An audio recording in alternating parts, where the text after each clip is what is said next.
नमस्कार, मी श्रीकांत उमरीकर. आपण पाहतात अनलायझर. लाईक करा, शेअर करा, सबस्क्राईब करा. अनलायझरचं ॲप डाउनलोड करा. उद्या जागतिक संगीत दिवस आहे, म्हणून मुद्दाम माझा व्हिडिओ तुमच्यासमोर ठेवतो आहे, म्हणजे जेणेकरून तुम्हाला काही उद्यासाठी नियोजन करता येऊ शकेल. खरं तर कार्यक्रम म्हणून म्हणाल तर वेगवेगळ्या ठिकाणी कार्यक्रम होत आहेत. उद्या या छत्रपती संभाजीनगरला आम्ही शहरातले 100 गायक, वादक, कलाकार आणि निवेदनातले माझ्यासारखे काही लोक, असे एकूण 100 आम्ही प्रत्यक्ष एकनाथ रंग मंदिरमध्ये एक मोठा कार्यक्रम करतो आहोत, जेणेकरून लोकांना संगीत दिवसाची, जागतिक संगीत दिवसाची आठवण राहावी. पण मी त्यासाठी हा व्हिडिओ करत नाही. तिथं तुम्हाला जस्ट माहितीच तो पत्रिका पण टाकतो, आणि माझं हे ऐकणारे ह्या जे शहरातले किंवा जवळपासचे असतील त्यांनी तर जरूर या कार्यक्रमाला उद्या सकाळी 11 वाजता छत्रपती संभाजीनगरमध्ये एकनाथ रंग मंदिर आहे, त्या ठिकाणी हा कार्यक्रम होतो आहे. पण मला आज तुमच्याकडे हा व्हिडिओ ठेवायचा आहे आजच, म्हणजे उद्यापासून तुम्ही प्रत्यक्ष त्याच्यामध्ये अंमलबजावणी. संगीत दिवस म्हटल्या तर नंतर केव्हा तरी वर्षातून एकदा संगीत दिवस साजरा करायचा, आणि उरलेले 364 दिवस आपला संगीताशी काही संबंध नाही, असं काही आहे का? किंवा संगीत म्हणल्याच्या नंतर तुम्हाला काहीतरी कार्यक्रम मोठ्या सभागृहातले आठवतात, व्यावसायिक असो, हौशी लोकांनी केलेले असो, किंवा आता छोट्या छोट्या ज्या कॉलनी वस्ती आहेत त्याही ठिकाणी खुले जागा असते, किंवा एखादं छोटं मोठं सभागृह असतं, त्या ठिकाणचे कार्यक्रम. मी स्वतः गेले 20-22 वर्ष, 25 वर्ष त्याच्यामध्ये सक्रिय आहे. 1999ला आम्ही सूरमणी दत्ता चौगुले संगीत अकादमी परभणीला स्थापन केली होती, 2 ऑक्टोबर 1999. तेव्हापासून आज म्हणजे आता 27 वर्ष उलटून गेलेली आहेत. शास्त्रीय संगीत आणि सुगम संगीताचे कार्यक्रम आम्ही आवर्जून करतो. पण मला हा व्हिडिओ त्याच्यासाठी नाही करायचा आज. आपल्याकडे आपल्या परंपरेमध्ये संगीताला फार मोठं स्थान दिलं गेलेलं होतं. मुळात कलांना स्थान दिलेलं आहे. ही मोठी आश्चर्याची गोष्ट आहे. नुसतं मंदिर म्हणून मंदिर साचेबद्ध पद्धतीनं कधीच उभं केलेलं तुम्हाला एकही मंदिर आढळणार नाही. प्रत्येक मंदिरामध्ये अप्रतिम असं, जुन्या मंदिरामध्ये अर्थातच अप्रतिम असं शिल्पकाम आहे. बांधकामाचं सौंदर्य त्या ठिकाणी पाळलं गेलेलं आहे. दगडे घडवताना कलात्मक पद्धतीनं घडवलेलं आहे. नुसताच म्हणजे एखादं शिल्प जरी नसलं तरी त्या दगडाला आकार असे दिलेले असतात सुंदर पद्धतीने. म्हणजे त्याच्यातून जो एक कलात्मक आविष्कार घडतो. किंवा सगळ्या जुन्या मंदिरांमध्ये सभा मंडप आहे. त्या सभा मंडपात जर शैव मंदिर असेल तर त्याच्यामध्ये वरती नटराज शिवाचं शिल्प असतं, आणि जर वैष्णव मंदिर असेल तर रासक्रीडा करणार रासक्रीडेचं शिल्प त्या ठिकाणी कोरलेलं असतं. गायन, वादन, नृत्याचं सगळं शिल्पांगण जुन्या मंदिरावरती आढळून येतं. जागतिक संगीत दिवस असा म्हणत असताना आपल्याकडे ठाई तो संस्कार केला. अगदी घरातली गोष्ट मी तुम्हाला सांगतो. सकाळी जात्यावर उठून ती मायमाऊली जेव्हा धान्य दळायची, तेव्हा नुसतं दळायची नाही, त्याच्याबरोबरची तिची ओवी असायची. पहिली माझी ओवी, पहिला माझा नेम, तुळशी खाली राम पूजिला मी. उगवले नारायण, उगवता किती लाल, बाई पांघरली शाल. कितीतरी अशा. उगवले नारायण, बाई दारात रांगोळी, सुख रेषा भाळी रेखत असे. काय काय म्हणून तुम्हाला मी सांगू बरं. ह्या विशुद्ध कलात्मक अशा ओव्या आहेत कितीतरी. म्हणजे असं नाही की केवळ काहीतरी रिच्युअल्स, म्हणजे परंपरेचा भाग चालू आहे, देवाला नमन करायचे असं नाही. फक्त दारी मांड वग घाला, फुला सगट जाईचा, छंद मुलाच्या आईचा. एखादं मंगल कार्य घरी असेल आणि त्या ठिकाणी ज्याला उखळा जात्याचा मुहूर्त म्हणतात, त्या मुहूर्ताच्या प्रसंगी गायच्या वेगळ्या ओव्या आहेत. पहिली हे जे सगळ्या म्हणजे जी सुरुवात करायची आहे कामाची. घरात मंगल कार्य असताना तुम्हाला संगीताची आठवण येते. अगदी लहान असताना त्या मुलाला भूपाळी सकाळी जी गायल्या जाते, किंवा रात्री त्या मुलाला झोपवताना अंगाई म्हटली जाते. संध्याकाळी आपल्याकडे तुळशीसमोर दिवा लावल्याच्या नंतर स्तोत्र म्हणायची पद्धत. शुभम संगीताचा संस्कार तुम्हाला मी सांगतो ठाई आहे. आता तुमच्या असं लक्षात येईल, मला जो आज मुद्दा मांडायचा, इतके आपण तथाकथित मॉडर्न झालो, इतकी सगळी सुधारणा झालो, आपल्याला संगीत म्हणजे काहीतरी कार्यक्रम आहेत बाहेर कुठं करायचे, घरात काय? घरामध्ये संगीताचा संस्कार आज लोपकात पावत चाललेला आहे. आज अजून सोपी गोष्ट आहे, तुम्हाला प्रत्यक्ष गायची गरज नाही, कुठंतरी रेडिओ लावून ठेवलेला आहे. रेडिओ मी यासाठी म्हणतो की तो ऐकत असताना तुम्हाला काम करता येतं. आता तर यूट्यूबवरती सगळं उपलब्ध आहे. म्हणजे कितीतरी पद्धतीनं आता संगीत कुठलंही, मी संगीताच्या मध्ये कुठलंच बंधन घालत नाही. मला फार चांगलं आठवतं, आमच्या लहानपणी घरी तो वॉलचा मोठा रेडिओ होता, आणि आमचे आतेभाऊ, माझी आई आणि बाकीचे सगळे त्या रेडिओवरती गाणे ऐकणे, आणि त्याच्यापाशी एक वही ठेवलेली असायची. ते गाणं ऐकताना ते लिहून घ्यायचं आणि गाणं लवकर ते संपतं तोपर्यंत लिहिता येत नाही. मग पुढच्या जेव्हा लागेल तेव्हा बरोबर त्या आधीचं जेवढं लिहिलं त्याच्या पुढं कोणीतरी जे हजर असेल त्यानं लिहायचं. हा सगळा नकळत संस्कार. मी काही स्वतः गायक नाही, माझा गाण्याशी काही तसा संबंध नाही, पण केवळ संस्कारामुळं गाणं ऐकून त्याच्यातली गोडी वाढून मग हा संस्कार आपण का नाही करत? उद्या जागतिक संगीत दिवस आहे म्हणून मी तुम्हाला आवर्जून आज व्हिडिओ करतोय. जाहीर तर कार्यक्रमांचं नियोजन कराच करा म्हणून आदल्या दिवशी व्हिडिओ टाकतोय. पण हा जो घरात संस्कार होता संगीताचा, किंवा कितीतरी वेळा वाद्यसंगीत लावून ठेवलेलं असतं सुंदर असं, आणि आपले आपले काम करत असताना अप्रतिम अशा पद्धतीनं आपल्याला त्याचा आनंद घेता येतो. तुमच्या कुठंच कामामध्ये ते डिस्टर्ब होत नाही. जुने हिंदी गाणे असो, शास्त्रीय संगीत असो, वाद्यसंगीत असो, लोकगीत असो, भक्तिगीतं, भावगीतं असो, इतकं संपन्न आहे आपल्याकडे.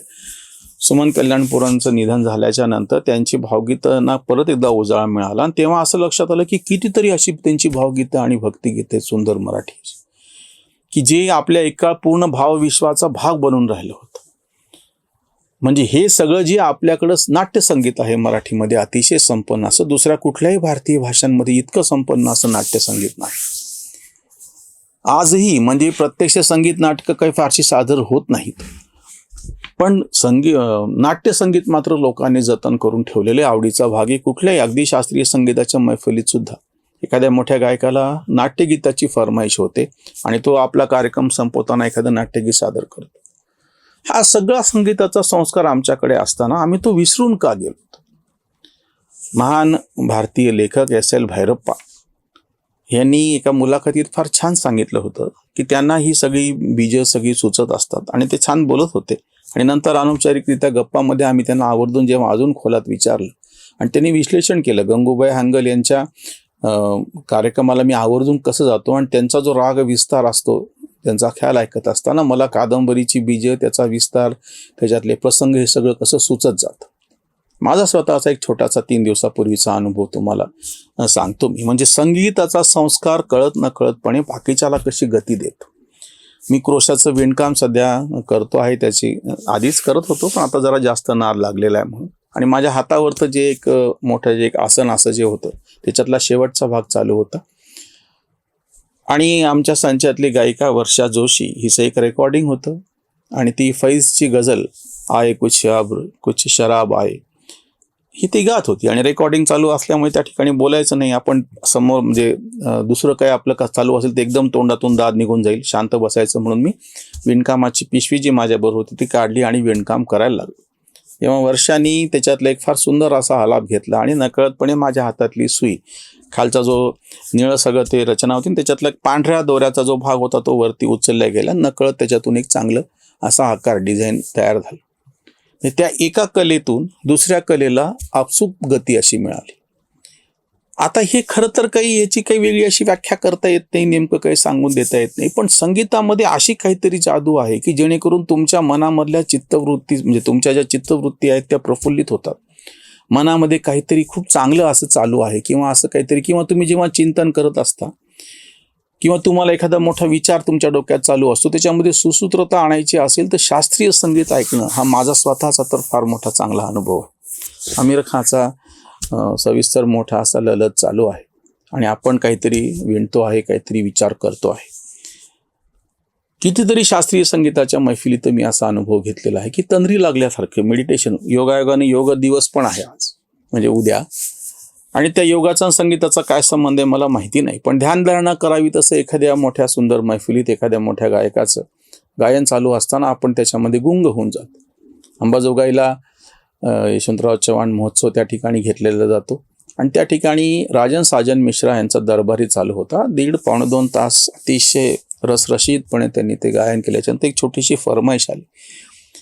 तर त्याच्यावरची प्रतिक्रिया मोठी गोड होती. ते म्हणे इसके बाद क्या गा सकते हैं, म्हणजे इतकं सगळं सविस्तर, इतका मोठा राग, पौर्णिमा लागलेली म्हणाले अब नानक जी का एक भजन ही गा देता हूँ, आणि म्हणून त्यांनी ते एक छोटंसं भजन नानकांचं म्हणलं आणि संपवलं. म्हणजे स्वतः कलाकार पण त्याच्यामध्ये इतका अडकून गेलेला असतो, इतका बुडून गेलेला असतो. किंवा अख्तरीबाईंचं, बेगम अख्तर यांचा एक अनुभव सांगतात, कार्यक्रमातला प्रसंग सांगतात की त्यांनी सुरू केलं, तंबोरे वगैरे लावलेले होते आणि त्या एकदम थांबल्या. सगळ्यांना वाटलं की काय झालं, ते म्हणे अल्लाह क्या आवाज लग गया. त्यांच्या गळ्यातून ज्या पद्धतीचा स्वर सा षड्ज लागला आणि त्यांना एकदमच वाटलं की अरे आता ह्याच्या पलीकडं काय गायचं, क्या सूर लग गया. आपल्यालाच आनंद होतो संगीताचा. आणि बरं, आपल्याकडे हा सगळा संस्कार नकळतपणे घराघरात केला गेलेला होता ना. वेगळं म्हणून मला आज आग्रह त्याच्यासाठी धरायचं, वेगळे कार्यक्रम वगैरे ही तर गोष्ट आहेच, मी स्वतः त्याच्यामध्ये सक्रिय आहे. अगदी आताही 29 तारखेला कबीर जयंतीचा कार्यक्रम करतोय. महाकवी कालिदास दिन आहे, आषाढस्य प्रथम दिवसे 15 जुलैला त्याचा एक कार्यक्रम आम्ही करतो. सुधीर फडकेंच्या स्मृतिप्रित्यर्थ 29 जुलैला गेले 4 वर्ष आम्ही कार्यक्रम करतो आहोत. आषाढी एकादशीच्या निमित्तानं नाद ब्रह्म पांडुरंग असा भक्ती संगीताचा 4 तर कार्यक्रम आता लगेच आहेत. हे सगळे जाहीर कार्यक्रमांचा भाग तर वेगळाच आहे, पण घरातला जो संस्कार होता संगीताचा तो मला फार महत्त्वाचा वाटतो. आमच्याकडे नवरात्रामध्ये आरत्या म्हटल्या जातात आजही. 100 वर्षाची तर माहीत असलेली मला परंपरा आहे, अजून जुनी किती आहे काय माहीत. आणि आजही मोठ्या हिरिरीनं अगदी नवीन पिढीसुद्धा त्या सगळ्या आरत्या पाठ करणे असो, त्याच्या चाली गळ्यावरती बसवणं असो. आणि त्या लक्षात राहाव्यात म्हणून आम्ही अॅनलायझरवरती 3 वर्षापूर्वी मुद्दाम नवरात्रीतली अष्टकं, देवीची पदं, देवीच्या आरत्या ह्याचं रेकॉर्डिंग करून मुद्दाम ते भाग रिलीज केलेले होते.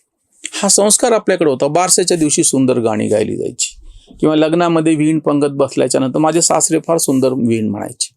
असे घरोघरी वेगवेगळे कलाकार होते. आमच्याकडे तर परभणी नांदेड परिसरामध्ये त्या गोदावरीच्या संपन्न खोऱ्यात बऱ्यापैकी सुस्थितीत कुटुंबात तबला पेटी असणं हे अनिवार्य होतं. ते स्वतः घरात कोणी गाव किंवा न गाव, पण वाद्य घरामध्ये असली पाहिजेत. आणि वेगवेगळ्या प्रसंगानं छोट्या मोठ्या मैफिली व्हायची.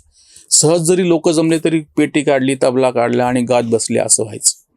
आज हा संस्कार घरोघरचा जो आहे तो आपण विसरून गेलेलो आहोत. जागतिक संगीत दिवसाच्या निमित्तानं मी तुमच्या सगळ्यांकडून अशी अपेक्षा व्यक्त करतो. जाहीर कार्यक्रम तर होत राहतीलच, व्हायलाच पाहिजेत. मी स्वतः ते करतो आहोत, त्याच्यामध्ये सक्रिय आहोत. संपूर्ण मराठवाड्यात शास्त्रीय संगीताची चळवळ रुजवण्यासाठी आम्ही तळमळ करतो आहोत, त्याच्यासाठी प्रयत्न करतो आहोत. पण ह्याच्या जोडीनं घराघरामध्ये जो संगीताचा संस्कार पूर्वापार चालत आलेला होता, मंदिरांमध्ये सुद्धा तशी व्यवस्था, सभा मंडप असायचा आणि त्या ठिकाणी गायन वादन नृत्य, रंगभोग आणि अंगभोग म्हणत असताना त्याच्यातलं रंगभोग जो आहे पूजेचा भाग मानला गेलेला आहे. एवढी संपन्नता आमच्या परंपरेमध्ये होती, तिचं आपण स्मरण ठेवूयात. घराघरातून संगीताचा संस्कार पुढच्या पिढीवरती घडवूयात. जागतिक संगीत दिवसाच्या तुमच्या सगळ्यांना मनपूर्वक संगीतमय शुभेच्छा. माझा आवाज चांगला नाही नसता आज अशी बडबड करण्याच्या पेक्षा एखादं गाणंच म्हणून दाखवलं असतं. इथेच थांबूयात. धन्यवाद.